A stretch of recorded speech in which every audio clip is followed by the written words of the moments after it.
Welcome to the More Than Just Mowing podcast. I'm your host, Joel Cleaver, and this is the official podcast of James Mowing. If you didn't know it, it's the world's largest gardening franchise with more than 2,000 franchisees in Australia, New Zealand and Canada. And on the podcast show, we interview franchisees, our franchisors who run the regions and manage the franchisees, and also Jim himself. So there's a lot of broad range of content, and we do encourage you, if you are researching more about James Mowing, about what we do, go through those episodes. It will give you a great sense of who we are. So without further delay, here's today's episode.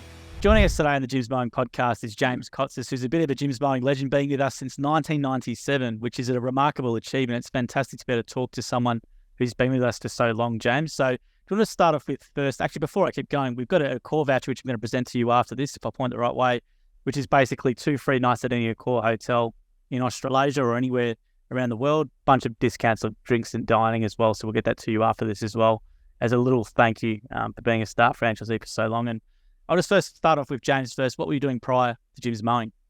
I was a manager for Coles, store manager, grocery manager. The lifestyle was long and hard. I'd go to work and it was dark. I'd come home, it was dark. So, and having a young family at the time, it wasn't a great setup. So we looked elsewhere.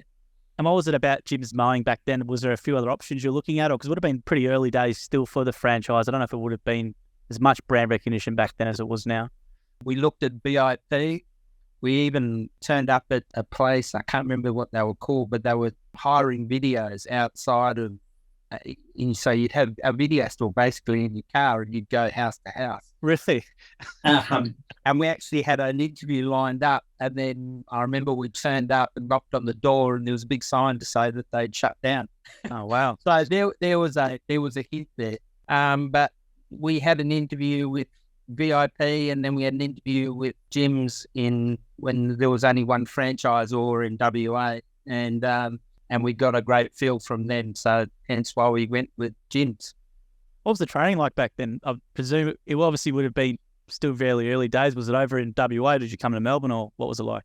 There was nothing to do with Melbourne. This going to Melbourne for trading is only a recent invention, I think.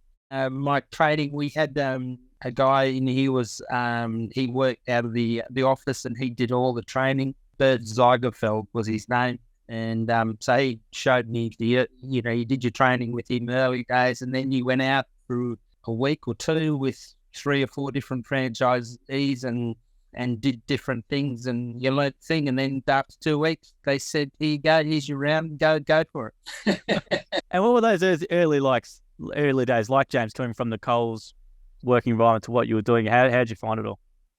Well, I can remember my first day was pretty tough. I remember coming home feeling very tired, but those early days were good.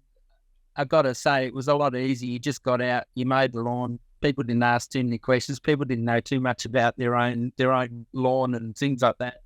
So, now people tend to know a bit more. The TV shows are on, so Everyone's an expert. Everyone's an expert. Yep. So back then it was just, I need my lawn mowed.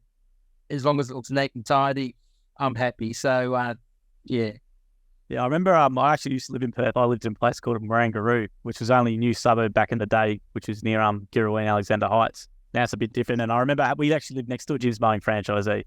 And this would have been back in like 1994, 1995. We actually had a franchisee next to us, and his lawn was always immaculate. And yeah, it was always one of those things where you saw the trailer, you didn't know too much about what that was all about, but you saw this James Mowing trailer back in the day. So what were your early memories of the brand back in the early days over in WA? Where I am, we're about 45 minutes from Perth. We're south of Perth. So where I was, it was probably only 3 or 4 of us running around, like doing this region. My early days, the people were always helpful, always there to help, and that's been the key thing with gyms throughout my time. People around you have always been willing to stop and help and things like that. And down here there was a lot of guys who'd been in it 3 and 4 years, so they were great help. The brand name, we weren't probably as well known as we are now. Now you can say you're a gym and everyone knows that means you're a James Mowing. So back then, no, probably not as much. So getting the name out was part of the learning process too. Absolutely. And it's always very nostalgic with people like me. I'm a bit older now, but like growing up, you do remember that image off that trailer driving around. Like it's something for whatever reason, it just sticks with you, if it's the branding or the logo or just Yeah. the service about it. I still have a VHS tape with the original James Mowing ads. Really? Yeah, somewhere buried in my house. So yeah, it's quite nostalgic to go back and look at that. So Absolutely. Came in your welcome kit. You got a box with the ad and things like that. So yeah. Yeah, we actually found Jim's very first flyer back the other day from 1986. I actually felt see if I've got it here in my drawer. Oh yeah. And he hasn't changed much. He's just got a bit older. Yeah, he's gone bald. That's probably the big change, and struggles to grow a beard now. But that's really it. But I was going to say though, but for being around for so long in 25 years, why have you stayed with Jim's Mowing? Because obviously there's a lot of temptation. You probably got you around. You don't take leads or anything like that. So why have you stayed with Jim's Mowing for so long? It's become a habit. Just the fact that I don't have to worry about things like advertising and that sort of thing. If I want the work, obviously now I'm not looking as much as I am for the work, but the work comes to me anyway. It's just become easier to be in the gym's fold. There's no real reason why we keep signing on. It's just we enjoy what we do, and being in the system, being part of a family is a big part of it. And in 2016, when I had to have 6 to 8 weeks off, and the gym's family stepped up and took over my round, you can't buy that you can't get that as an independent. You lose customers having to have so much time off, that sort of thing. And what's your secret of being in business for so long? Like, it's a very small percentage of businesses survive past 10 years, right? It's a very low percentage. So how have you managed to stay in business for so long? Is there something you do from a customer service point of view, or you just love what you do, or what is it?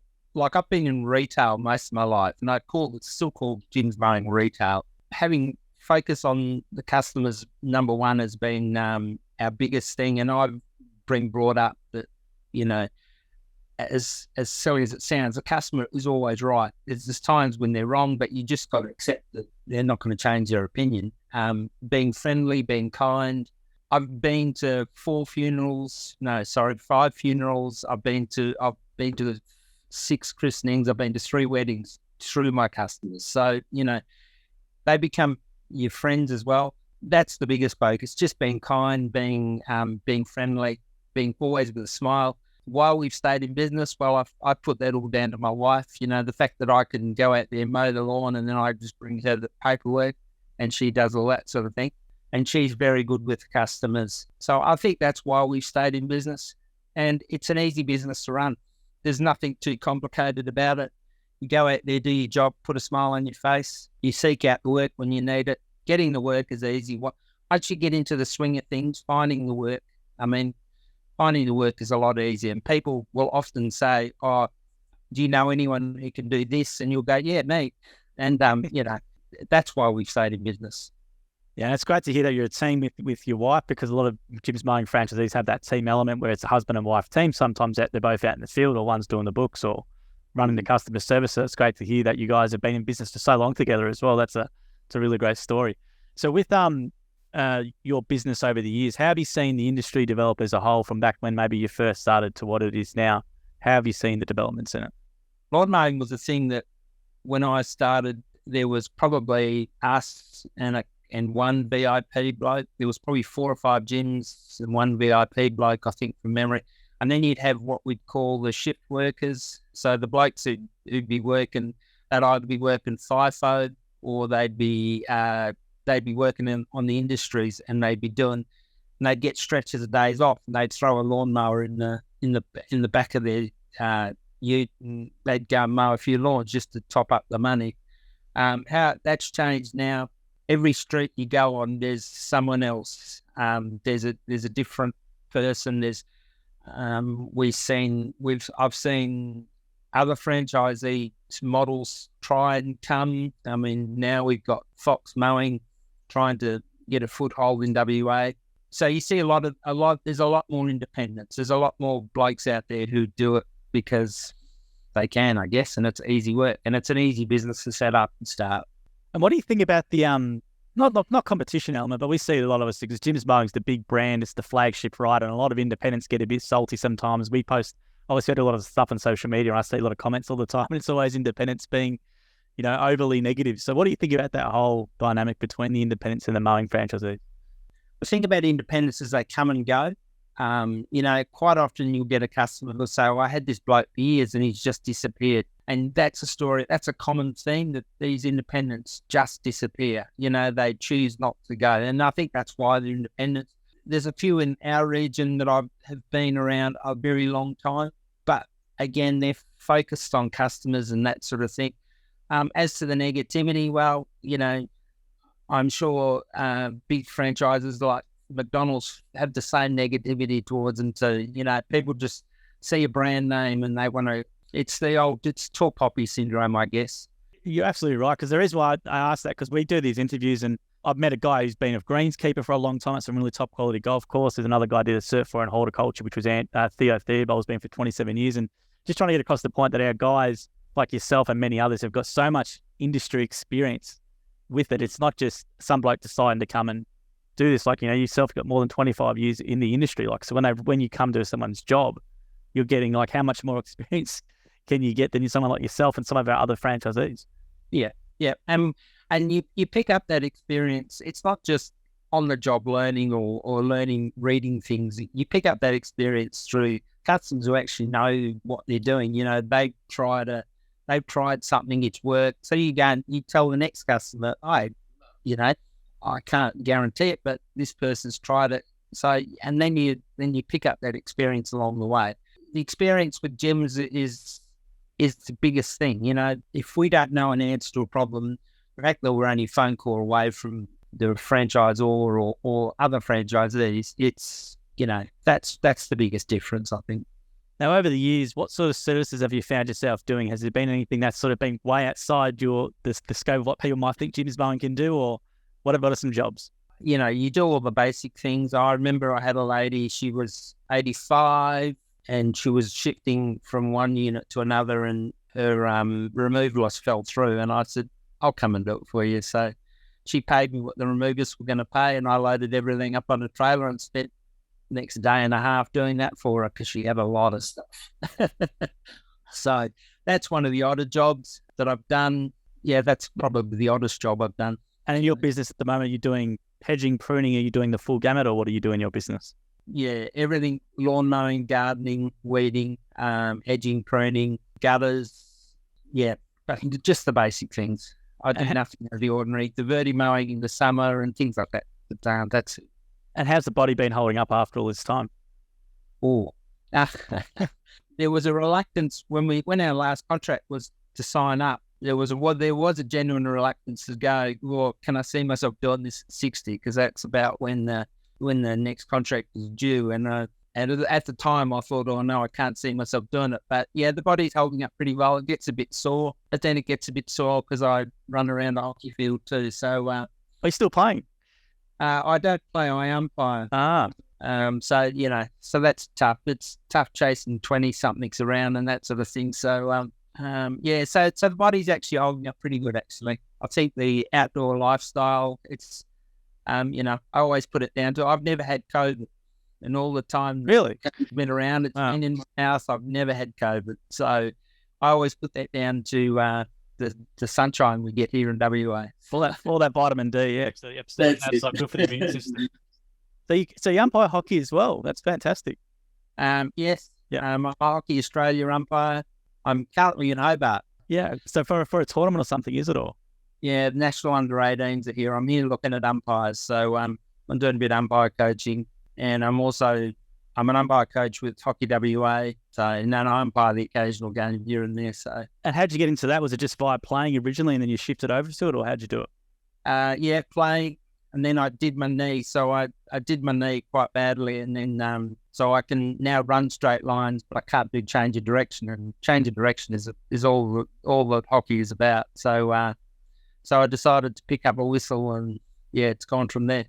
Good on you. That's great to hear, and obviously you must be extremely fit to do that, plus run your business as well. So it's obviously kept you in good stead over the years. It is. The business, probably the business side of things now is sort of I don't go out seeking I want to work. So we're winding back a little bit, plus with the health of my family, I've got to be home a lot more. So that's probably the biggest thing about, and the business runs itself. It's an easy business to run. And at your peak, how big was your business? I think we had 180 customers at one stage. Wow. I was working 6 days a week. Yeah, long days, 7 till probably 4 or 5. Jeez.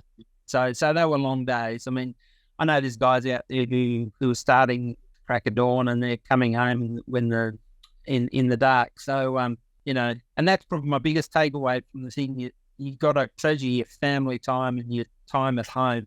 It was a decision we made to cut back. I only work Saturdays if I really have to, and usually that's because we're going away or something like that. So now it's all about life balance and that sort of thing. So over the years, how's the life balance been? Has it been something where you've dropped your kids off from school, picked them up, or have you worked it into your life? My kids have always been a big part. So when they were at school, I would go out to work, come home, pick them up, drive them to school, and then sort of work around their school schedule. We homeschooled my youngest for most of their school life. So that was tough. There were days when my wife had to be out, and so I'd have to have the day off, that sort of thing. So like I said, being home for my kids and, in and out of doctors and that sort of thing, it's been a long ride and it's still going. And then over the years, have you been happy with the income and you've been able to jump to say how much you've been making, but over the years, you've been happy with the level of income you've been able to generate via the business? Level income's been really good. Always happy with that. Even in the early days when I think there was a guarantee, I don't know what it was, $500, $600 a week. It's moved a bit since then. I don't know what it was back then. Never had a problem with that. Never needed that. So the level of income's really, really good. And now we're in a position where we can know that level. I do a lot more bigger jobs. I do a lot more things for clients like Brightwater. So going into people's homes and doing their gardens for the elderly and that sort of thing. So, and they pay pretty good. So you can spend 3 hours doing that and you get just as much as doing 5 or 6 miles. So, and that's easier work. So we tend to do a bit more of that sort of thing. So. Absolutely. Now, what gear do you use in your business currently? Equipment. Everyone loves knowing what the professionals use. So what sort of equipment and brands do you like using? So my cylinder mower is a Mowmaster. I use a Kubota rotary mower. Edger is a Mowmaster. I use Honda whippersnippers, and I use Ego Power Tools, the battery operated stuff. And I found them pretty good. Yeah, have you found the newer battery stuff from Ego? There's a lot of brands now doing it. So have you found that shift? Yeah, good. I've had a look at a couple others. As far as actually a lawnmower, it's not practical in WA. Well, it's not practical anywhere, I don't think, unless you've got your trailer kitted up to charge batteries all the time. But for power tools, that sort of thing, they're excellent. It's less petrol you're spending, less on maintenance and that sort of thing. So, yeah, very good. Now, it's good to hear. The Ego is good stuff. They try and throw a lot of electric stuff at us. All these brands are popping up. There's Makita, there's a bun called Palenque, which lasts all day in a battery. There's a heap of them now, so it's definitely. Yeah. But the batteries, as you said, the battery's the problem. There's only one company you can do one which lasts one day, and that's the Palenque. But it's a big battery and it's expensive. Whereas everything else, you need multiple, and you have to have the trailer kit up with solar panels, or they've got these fancy chargers now, like in little esky sort of things, which you can do. There's all these different things. Yeah, I mean, even for me, I've still got to carry, if I'm doing a full day of using garden tools, I've still got to carry 4 or 5 batteries with me just as backup.